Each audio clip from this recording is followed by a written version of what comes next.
Greetings, upstanders. Dr. O here, and as I am starting to record this, we're getting the news of the assassination attempt of two Minnesota lawmakers and their family. Unfortunately, one lawmaker was killed, and spouse was also killed. And as the news is coming out, another lawmaker and their spouse was also shot, but will hopefully survive.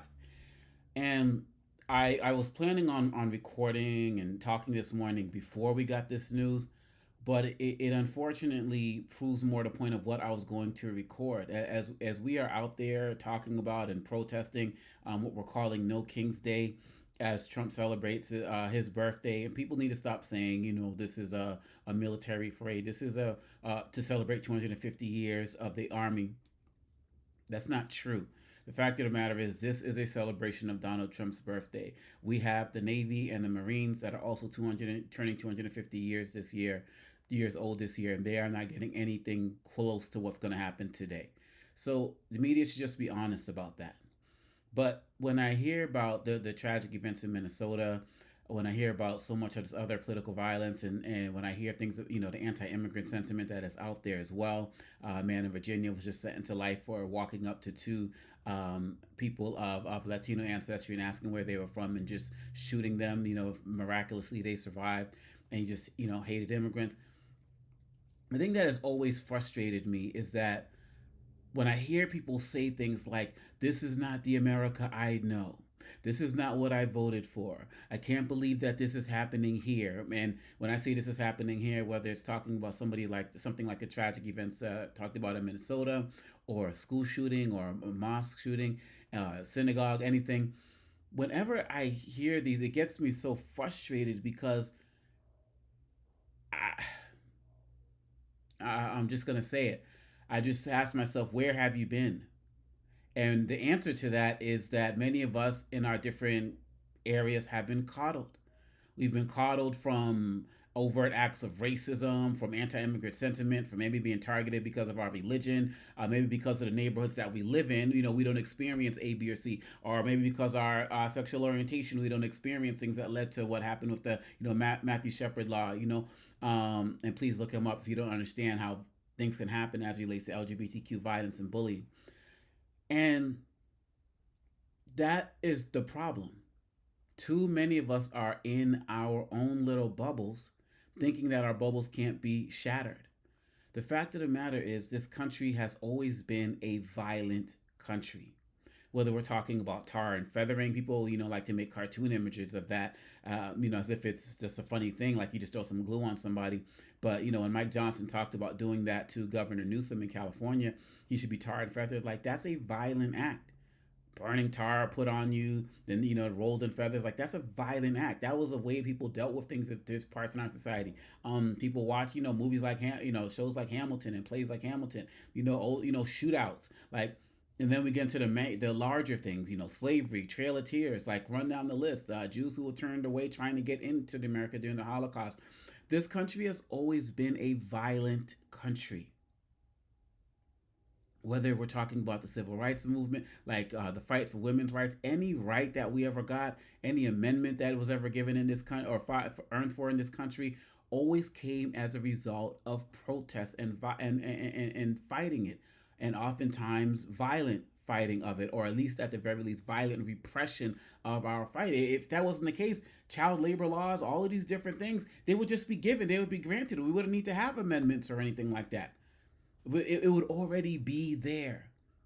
And so when people are talking about, Trump being some type of genius, I mean, if I tell you I'm going to be wearing shorts in the summer, am I a prophet? Like, he knew what to play on.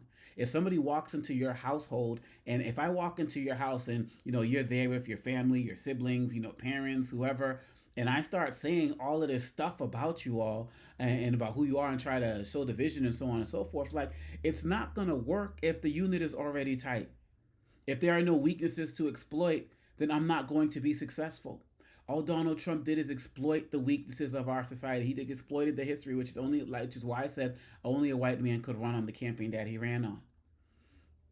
And so, if we're going to make progress as a society, we need to understand how fundamentally selfish All of us have been on some levels. I'm thinking about Missouri, and I'm thinking about New York. I'm thinking about the case in the place in Missouri where they took that Vietnamese woman who's been here for over 20 years, and the community was in uproar, fighting to get her released and everything. She got released.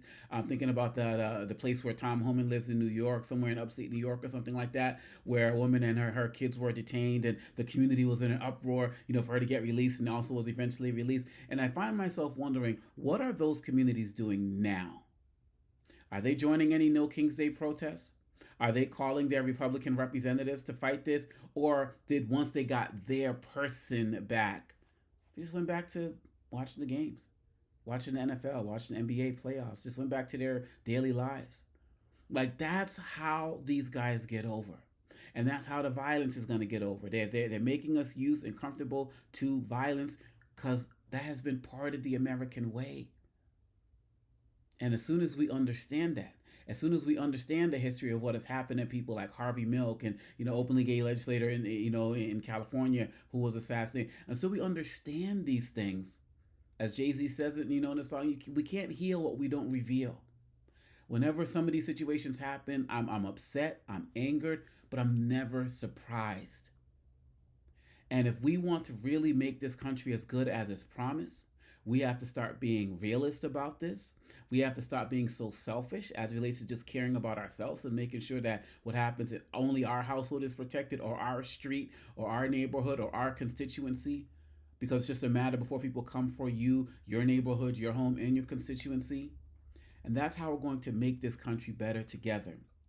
So everybody who's out there protesting, keep speaking up, keep fighting. Some people who are like doing things like running for office because they're realizing what's going on, more power to you. We need more people to step up. Your community is never going to be safe. I don't care what your community is, unless you fight for this country to be safe for everybody. This is what Dr. King and others meant when they said, none of us are free until all of us are free. And Trump is a master of increment. He'll go after one group because he knows people don't care about it. He'll go after another group because he knows people don't care about it. And now, as he sees, coming for everybody. Once we understand that fundamental fact, and people wanted to argue with Kamala Harris or other people, she didn't necessarily say it this way, but when people said things like, America is a racist country and all of that, people are talking about the roots. People are talking about the roots. And I can sit here talking about what I'm talking about, and living where I'm living, and working where I'm working, because people of all backgrounds fought it. They fought the status quo. What are you going to be willing to do today so that 30 years, 40 years, 60 years, 100 years from now, somebody's going to say, because of what you did, I can be free. Because of what you did, they can be free. Because of what you did, that community is not experiencing any violence. Our American complacency, our American selfishness is what's got us here, and we need to drum up the principles of the fighters throughout history, whether it's Harriet Tubman, Viola Davis, like whether it's anybody. We need to conjure up that energy and spirit and do for others today what people did for us back then. If not, this country is going to continue on its downward spiral. Political violence in this country is not new, but we have more access to guns. About 50% of the country has access to guns, and about 5% of them are out of their minds. We've made political violence acceptable. We can change that. We've made hating the other acceptable. We can change that. We've made not teaching full history in our country acceptable. We can change that. As the late great Dr. Joe Madison said, what are you going to do about it?